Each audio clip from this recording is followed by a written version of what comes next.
Flooring ఏంటి ఇంత నీట్గా తుడిచేసింది?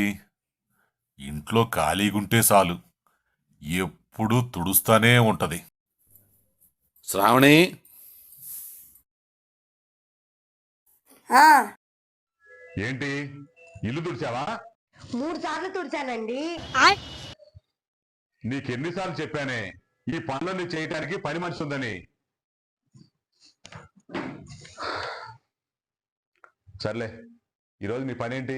కూరగాయలు తేవడం, వంట చేయడం, మంటలు తోమడం, బట్టలు ఉతకడం. నీకు చెప్పేది అదే కదే. ఆ పనులన్నీ చేయటానికి పని మనిషి ఉంది. నువ్వేం ఆ పనులు చేయవసరలా. పిల్లలు రాగానే పిల్లలకి మంచి చెడ్లు చూసుకుని వాళ్ళకి చదువు బాగా చెప్తే చాలు నువ్వు. సరేనా? అబ్బో